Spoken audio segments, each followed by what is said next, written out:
Whenever work associates or companions of mine raise the particulars of setting up camp, I let them know that I have never been. I'm naturally urged to go with them on their adventures, but I find a reason not to. They entreat me, saying that I will live it up in the wild, and it's an extraordinary manner to turn off and reconnect with nature. The entire discussion reaches a critical stage when I say that I truly don't have any desire to go setting up camp, since there's nothing that the wild holds for me. That obviously is clearly false. At the point when I was growing up, it was in the little district called Boswell, which is in Pennsylvania. This was some time ago, when you knew your neighbors, spent time with kids on the block, and had a feeling of experience. I experienced childhood in the Whelp Scouts and later on moved to the Boy Troopers, and one of the prerequisites was to go setting up camp for the time being in the forest. Orinda Park was a charming little park that we Boy Scouts frequented just outside our town. We would go on climbs to get us adjusted to the genuine article, which was not a long way from our humble community. Tree is a state park that loosens up for a significant distance toward each path, and assuming that you have never been it is something else. Whether it is during the springtime where life is starting to blossom, or the blast of variety that proclaims each fall season, it never neglects to dishearten. We spent incalculable hours profound inside that park, first as scouts and afterward on as teens. There were 4 of us, and one of us thought of the phenomenal 4 from the comics as we mirrored our most loved superheroes. Johnny was the human light, as he was dependably an instigator prepared to get into a battle for the stupidest reasons. Brian was Mr. Fabulous, as he was the minds of the outfit and consistently concocted smart thoughts, for the most part to cause us problems. Danny was the Thing, as he was our stone, consistently somebody that we could rely on through various challenges. That left me as Sue Tempest, and we shared something, practically speaking, as we were both imperceptible. I can recollect whenever we first met one another, and that was in Offspring Scouts. We clicked promptly, as we as a whole cherished exactly the same things, like comic books and kids shows. Also, when we figured out we as a whole lived somewhat near each other, we would spend consistently together. We'd ride our bikes around the neighborhood, stop at the general store to see what comics were new, and just have all kinds of fun. We went on into the Scouts as far as possible up into Boy Troopers, and we as a whole 4 made it that far. I vividly recall our first camping trip, which took place just as summer was about to begin. It was an out thing of the films, as we lounged around an open-air fire, broiling marshmallows and recounting unnerving stories to engage each other. We as a whole chosen to stop Cub Scouts prior to beginning our most memorable year at North Star Secondary School.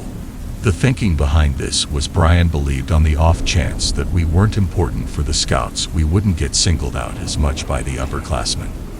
That was smart in principle nonetheless. Practically speaking, it just labored for up to 14 days.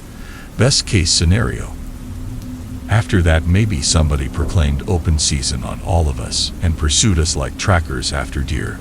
We attempted to stand together in any case. They would simply join forces against us and beat us all into dust. One day during lunch, Johnny heard a random remark from one of the seniors, and he recently snapped. He got his metal plate, tossing off his half-had lunch, hitting him hard in the stomach. He grabbed the tray and slammed the senior squarely in the face as he rolled over in agony. The resonating bang reverberated through the cafeteria as the senior failed on his back. Although Johnny was suspended for a week, it was well worth it. The seniors made sure the rest of their class was aware that we were now off limits. The reports about Johnny spread all over, and a ton of children concluded it was better not to play with him. Goodness, and the senior he hit. He needed to go to the medical clinic since he broke his nose in 3 spots with that plate. Therefore, during our first year of high school, we established a routine for venting. During the first 3-day weekend of the school year, we would go camping. This usually happened around Labor Day weekend, when the heat of the summer was beginning to give way to the coolness of the fall. Occasionally, we would make reservations for a particular campsite in the campgrounds, while other times we simply discovered a remote location far from any trails. Those times were a portion of my fondest cherished recollections, and I wouldn't exchange them for anything. We kept up the practice until our last year as seniors at North Star, and our most memorable trip was ambivalent. Have you at any point been an extended getaway you actually have a couple of days to appreciate it? In any case, you're now contemplating returning to work. It was that way. Given that it was the beginning of the school year, we all sat around the campfire and considered the possibility of less frequent contact. Brian had applied to MIT with the intention of earning an engineering degree. Johnny needed to go into the Marines, and a scout got his guides into him as he was going to fundamental after graduation. Danny planned to assist in the privately owned company, and concerning me, I had no clue about the thing I planned to do. My parents wanted me to attend college, but for what? We as a whole lounged around the pit fire simmering marshmallows as we discussed the typical bullcrap that we had consistently discussed. Comic books and kids' shows were supplanted via vehicles, young ladies and video games. During a respite in the discussion, I could feel everyone was focused on me as I watched out for my scorched marshmallow. "Hello, would you say you are okay?" Danny asked, no doubt, "What's going on with you?" When Johnny asked, I said that I really didn't know what I wanted to do with my life right now, and shrugged my shoulders. "So, in fact, you're as yet a youngster," Brian jested. I gestured, however, at that point made sense of how every other person had an arrangement, yet I didn't. I also felt like I wasn't going to do anything with my life and kind of felt lost. Until further notice, Brian guaranteed me, "You ought to simply unwind and not ponder things like this. You're a shrewd youngster, and accept me when I let you know this, you'll sort it out." I gestured and grinned, feeling a weight being taken off my shoulders as we spent the rest of the night talking and drinking. We chose to call it not long after 12 p.m. as we had depleted our inventory of marshmallows and discussion. I'm happy we actually kept our own tents from scouts, as this implied not sharing one. At the point when rest came, it came in fits and starts, as I had a lot of bad dreams, the majority of which I can't remember. One of them I actually recollect right up till now, as it was my 3 companions shouting at me over something. How they said that they couldn't be companions with me any longer over what I did, and how I could follow through with something like that.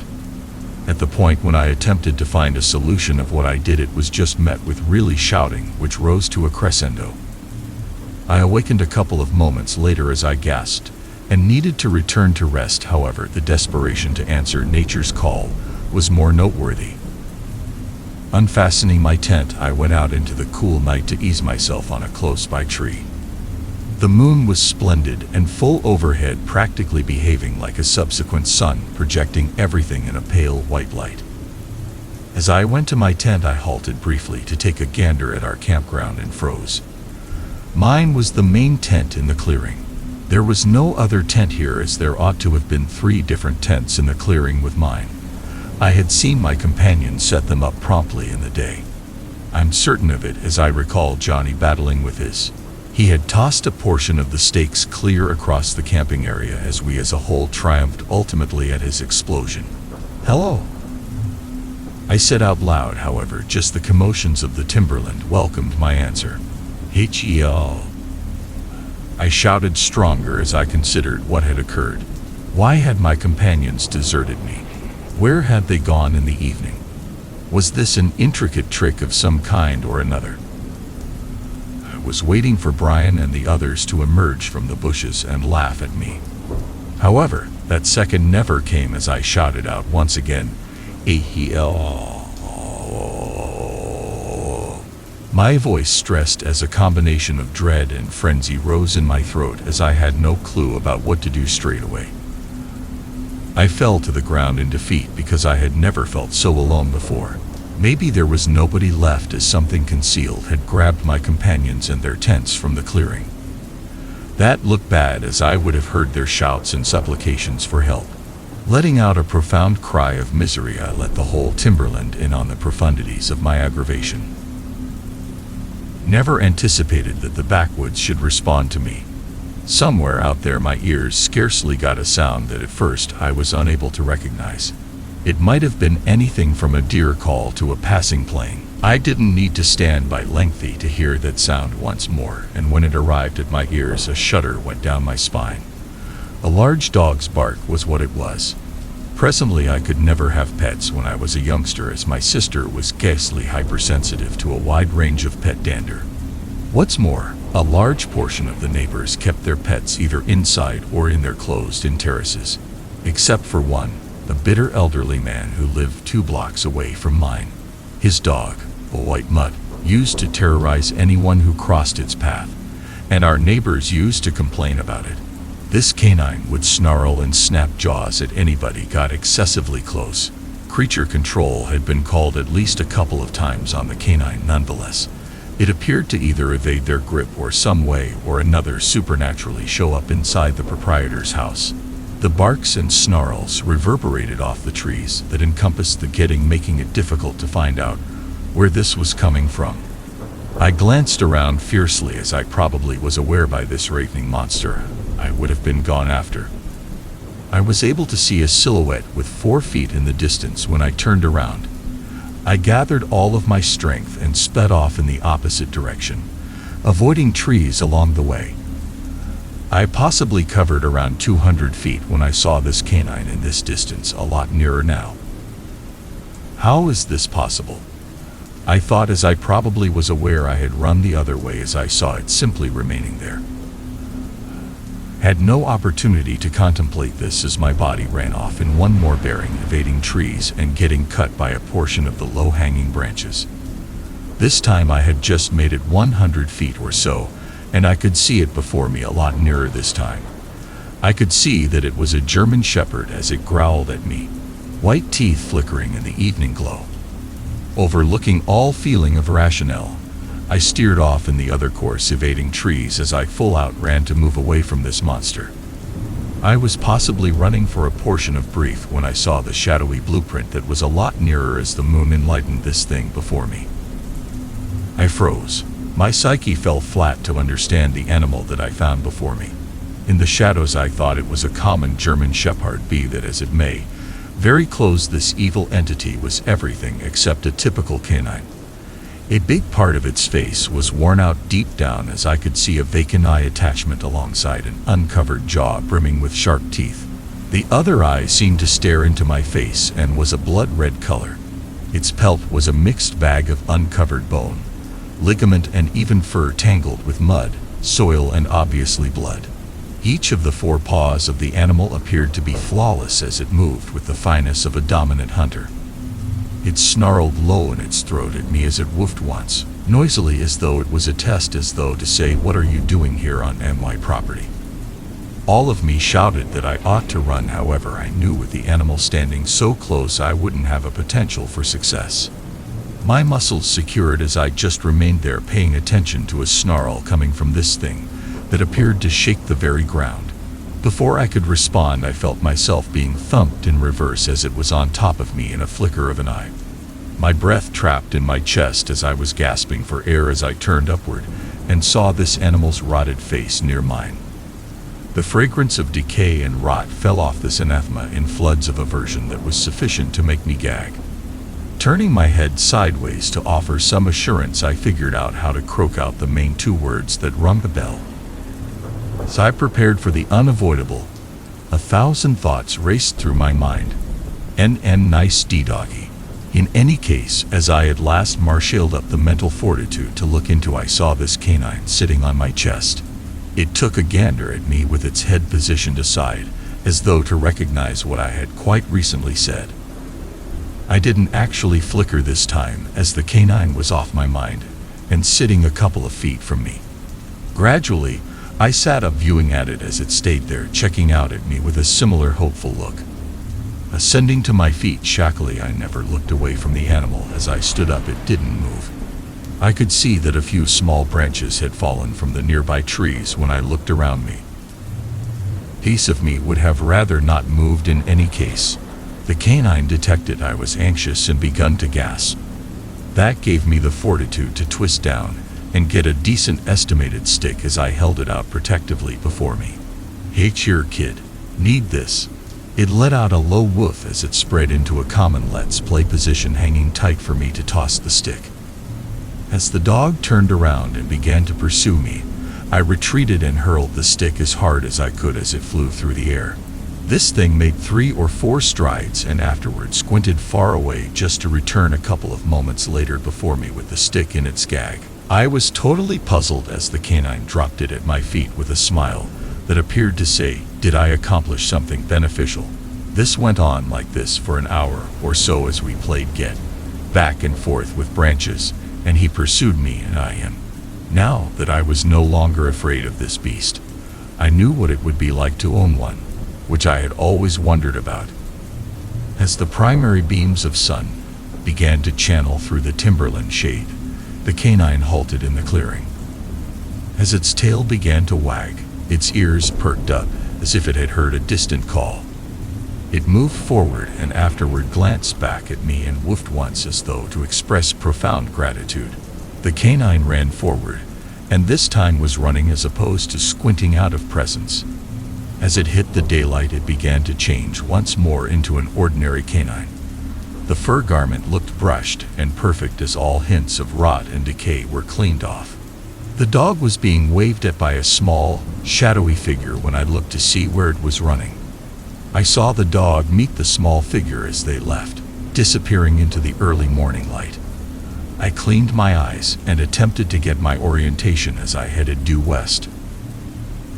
Realized I would either stir things up around town part or a fundamental street where I could wave to somebody and get some assistance.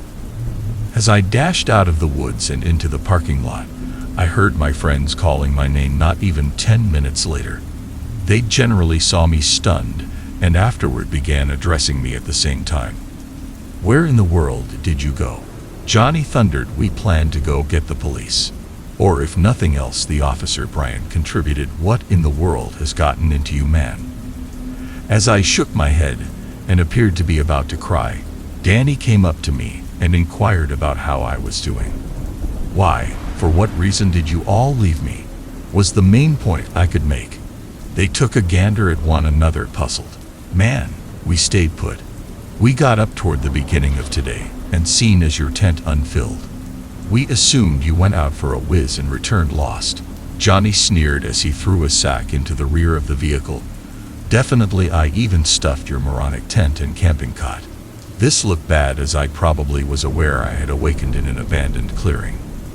Notwithstanding, on the off chance that I let them know what happened, they might have a hard time believing me. Or even worse, they'd probably have me executed. So I made up a story that I woke up in a strange clearing and must have walked while I was sleeping.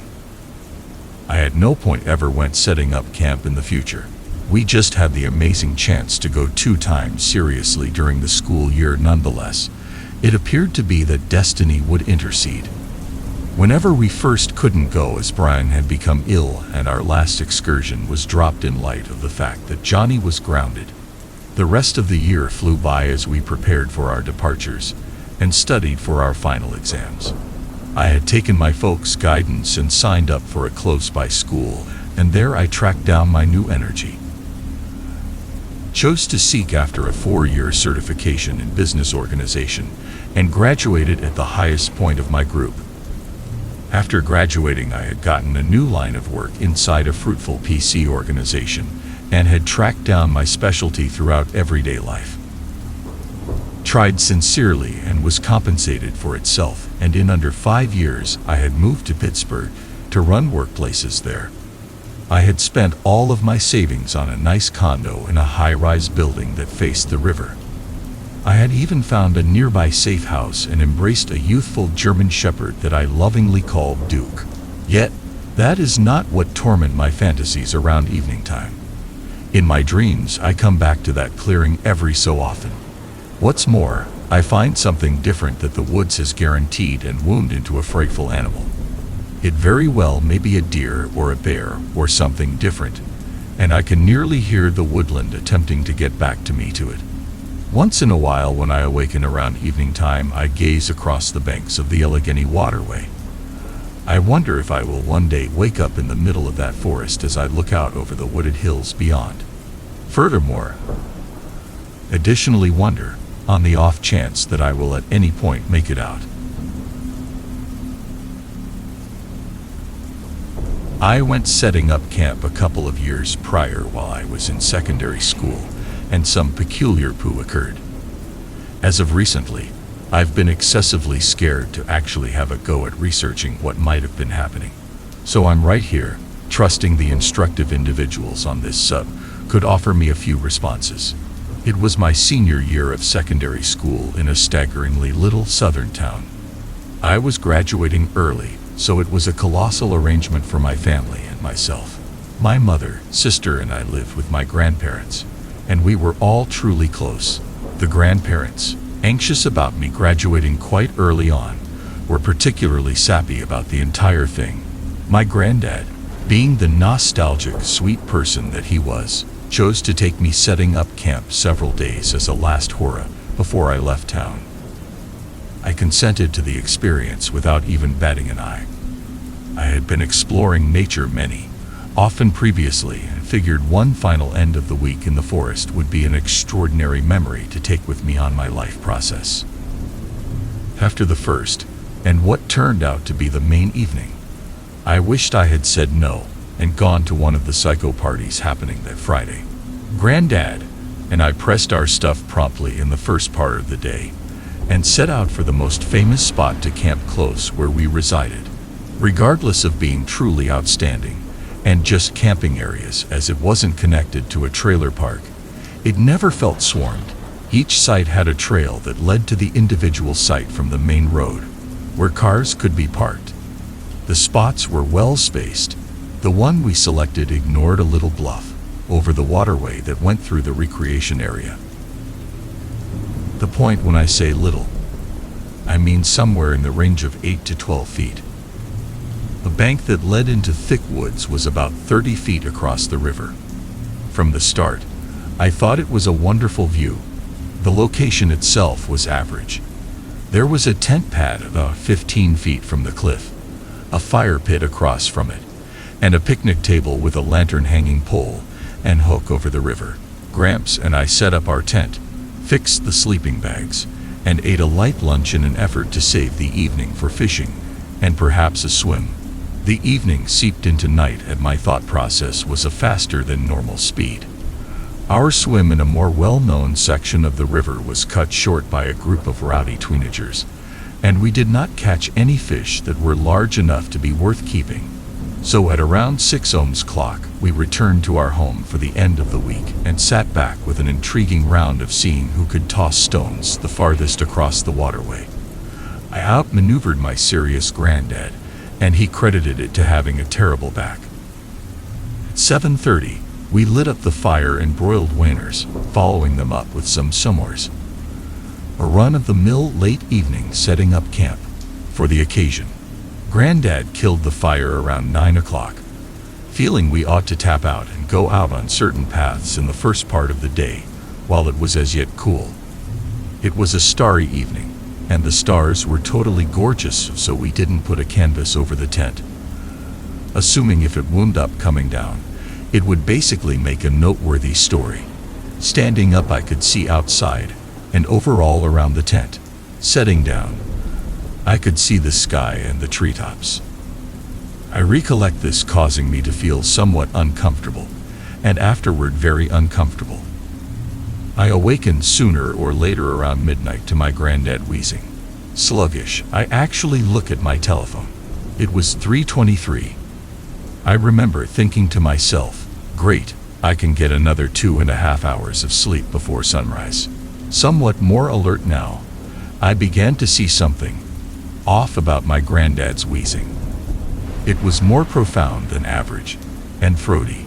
Briefly, I figured something could be the matter with him, so I investigated, with expectation to get up and wake him, just to see by the weak twilight that he was breathing typically.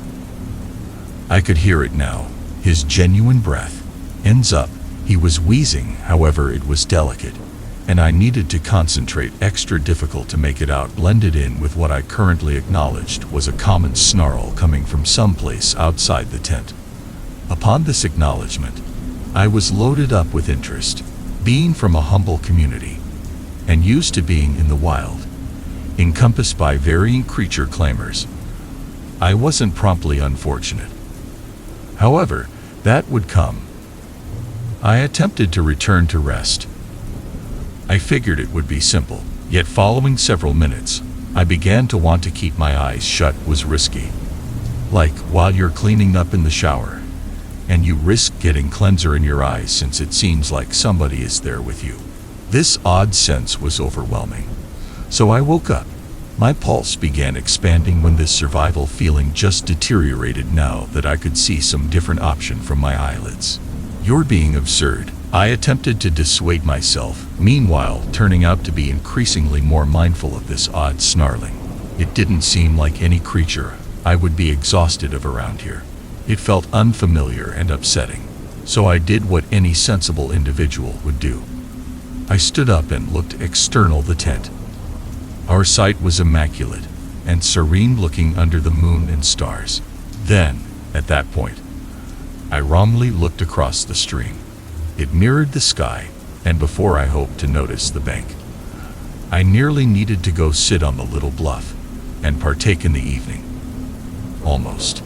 Since the snarling wasn't coming from our side of the waterway, I began scoring the manage and account with my eyes, from as should have been obvious, advancing right, doing whatever it takes not to miss anything. When I looked directly across from me, the fateful moment occurred. I saw a tall animal. It was dull, not as though the outside was dull. However, this thing was dim.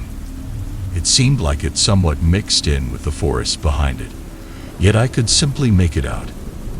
I made an effort not to howl, but rather that being filled me with a dread that I figure would be difficult to feel once more, and I could scarcely remove my eyes from it. Be that as it may, I did. And for that, I resent myself. I sunk back onto my hiking bed, wanted that I was dreaming, and shut my eyes truly close. Then, I heard a sprinkle, and not 2 seconds after the fact might I at some point hear the snarling get stronger, accompanied by a scratching commotion from the side of the bluff. It had additionally begun to possess an aroma like spoiling tissue, shockingly sweet and musty, a stark contrast to the fresh air and trees surrounding it. In any case, that thing had gotten across the waterway unthinkably quick. With one more final kick, the scraping came to an end. Hooch! I didn't know, yet that thing was currently our ally of the waterway, standing 15 feet from the tent. After hearing loud footsteps, which made me want to vomit, I did something worse.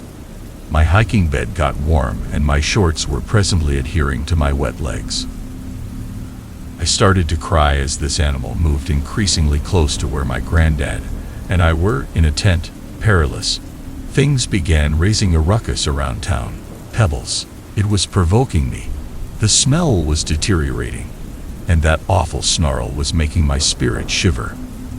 I needed to awaken my granddad, however I was frozen, laying on top of my hiking bed, looking directly up, holding back to see this terrible face. Then I saw it, and it wasn't taking a gander at me yet.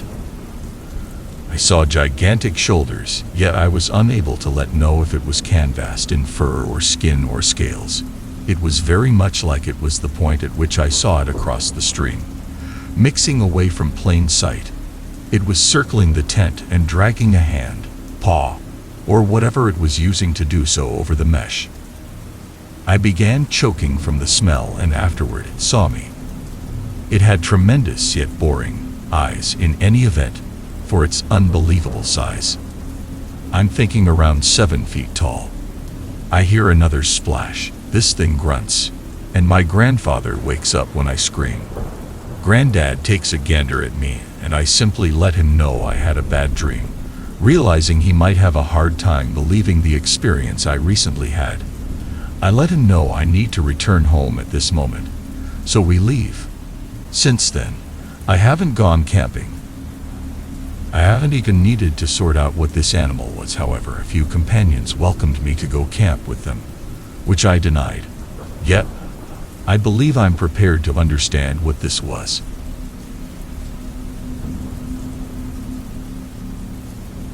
I no longer go camping. Allow me to introduce this by saying that I understand that setting up camp alone in the center of no place isn't the savviest movement an individual can participate in.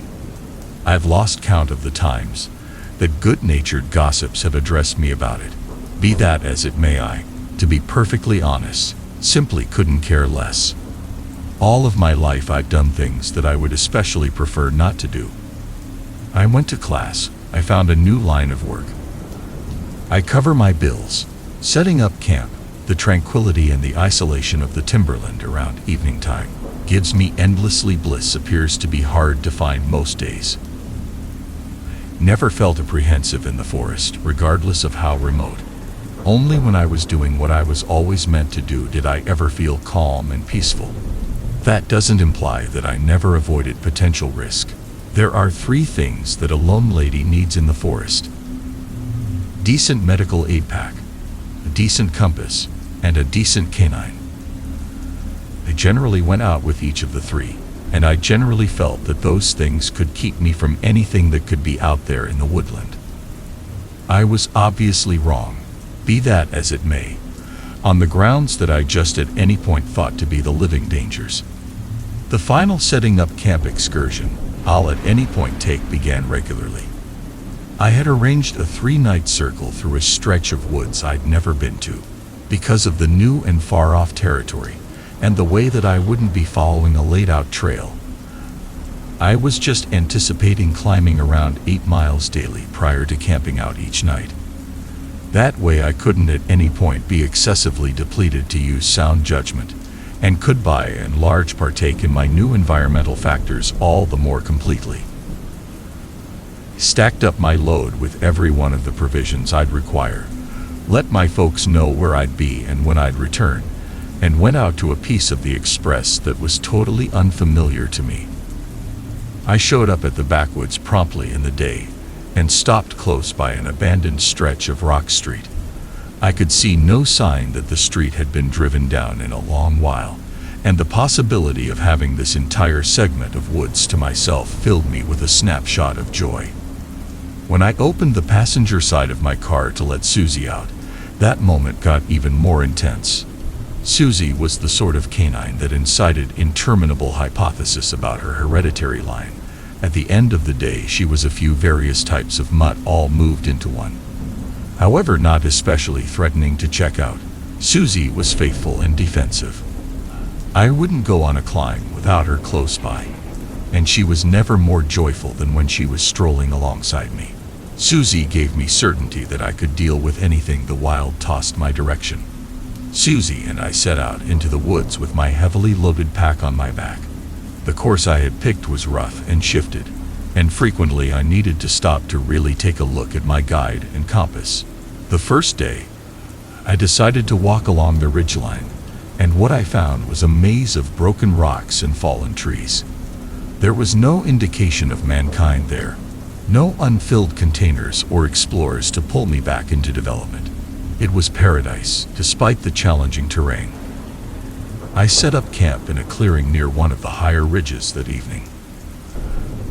Turned in a digit sooner than I had initially needed, crashed into my tent by the nibble of the late summer air. Susie cuddled in close to me as I zipped myself into my camping cot. All of a sudden, I had been hushed into rest by the choral of peeping night bugs around me. I got up in the early morning hours to quiet. Look at my watch showed that it was 1:45, too soon to be something besides out cold. The full moon above enlightened the evening, and I endured a few seconds watching the shadows of the tree limbs dance across the highest point of my tent. It was absolutely cool by then, and I zipped my camping bed all the more firmly. Took a gander at Susie, actually laying close to my body. Her eyes were open and centered around something past the tent. The breeze probably woken her as well. I shut my eyes, expecting to fall rapidly back to rest when I felt Susie snarl against me. I mumbled a consolation. It's most likely a deer, little guy. However, something wasn't right. Susie wasn't the sort of canine to snarl at passing creatures. As a matter of fact, she carried on with her life like different animals were interests. Best case scenario, and interruptions to say the least. The main time I'd heard her snarl like that was quite a while back when a wild bear came rearranging down a path and surprised us. In a bizarre manner, the prospect of a bear outside the tent was a consolation. My pack was dangled from a tree, and bears in this piece of the nation weren't known to be forceful. I stroked Susie's fur and trusted that the creature will sniff around the campsite, discover that we weren't excessively fascinating, and leave. I stressed to tune in. However, all I could hear was Susie's snarling, so low and consistent that it might have been a murmur. I sat tight for seemingly hours, yet never heard the creature outside. As the morning went on, Susie's snarls went to delicate whines, and I let her slither into my camping cot with me. The rest that came was erratic and hindered by abnormal bad dreams. Yet the morning daylight in the end advanced into the tent. You might be standing amazed as of now why I didn't pivot and walk right back free and clear to my vehicle and back to development. All things considered, the straightforward explanation is that I wasn't stressed. So, in my opinion, a bear circled the campsite. It wasn't so huge of an arrangement. What's more, I'd be another 8 miles away when night came around once more. I got myself together, had a relaxed breakfast, and set out once more. The morning's climb was uninteresting and lovely. However, Susie stuck regrettably nearby me, ignoring her standard investigations and mouth partially open with tension. Each time I attempted to pet her, she hardened, so I let her be and strolled on. We halted in a tranquil clearing for delayed lunch, in excess of 6 miles into the day's climb. It was only after I was getting together to leave that I saw it. The quietness was complete in this clearing. No birds, no cicadas, no stir of leaves where squirrels jumped from one tree to another. It sent a chill down my spine, and I saw Susie watching the forest ahead. "How about we leave, young lady?" She gazed toward me and whimpered. At the point when we showed up at the edge of the forest, I quickly saw the reason why there were no bird melodies. Their little padded bodies lay on the timberland floor, spotting the fallen leaves with reds, blues, whites, and yellows. Jabbed a bluebird with my climbing stick, turning it over, searching for indications of predation or disease. I saw nothing bizarre, other than the simple truth of the dead body itself. Because birds were Susie's favorite snack, I thought I would have to call her, but she had backed up behind me and let out another low growl through her curled lips. I ventured back to her and cut a chain to her collar, expecting that she could run, or on the other hand that I may. The forest stayed dead quiet. My heart had frozen in my chest, grasped firmly, however, some way or another thumping strongly simultaneously. I needed to leave this forest because something was very wrong. I stood where I was and attempted to think. I was 14 miles from where I left my vehicle, assuming that I returned the manner in which I came, given the landscape. Realized I wouldn't return before dusk. Had in my pack a compass and guide. I could attempt to plan another highway, one that could take me back quicker. However, there was no assurance that I could find my direction before dull. All things considered, I was at the midpoint of the course, and I needed to go with the choice: continue onward or turn around. Recollected the camping area the prior night. Something was out there. Perhaps it was only a bear, yet perhaps it was something different. The prospect of returning to that spot to rest made me shiver. I realized that I expected to continue onward. I would run as much as I could during the remaining daylight hours, get some sleep, and finish ahead of schedule tomorrow. Just needed to endure one more evening, and I'd be once again at my vehicle. Steadied myself and continued onward, Susie tense adjacent to me, passion raised. We left behind nothing but miles. There were no stops, no breaks to take a gander at blossoms or have a bite. Simply the steady solid of my boots striking the ground to break the unnatural calm. Birds littered the ground, and when I came to the following clearing, I needed to step cautiously through a mass of bodies where a herd of starlings was brought down. As I strolled, I watched out for the trees around me, yet saw no development, just that horrendous tranquility. Gradually the light started to blur, its beams become orange and diffused through the leaves. I realized that I needed to stop, that I was unable to continue onward as the night progressed.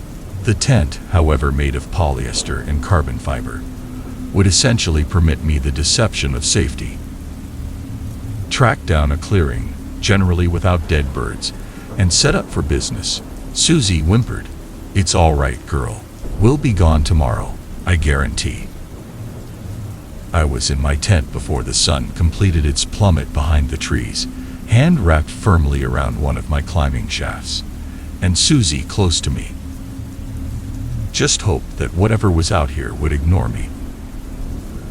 Floated all through cognizance, the type of the day conquering me in waves before the bad dreams pulled me back into the world.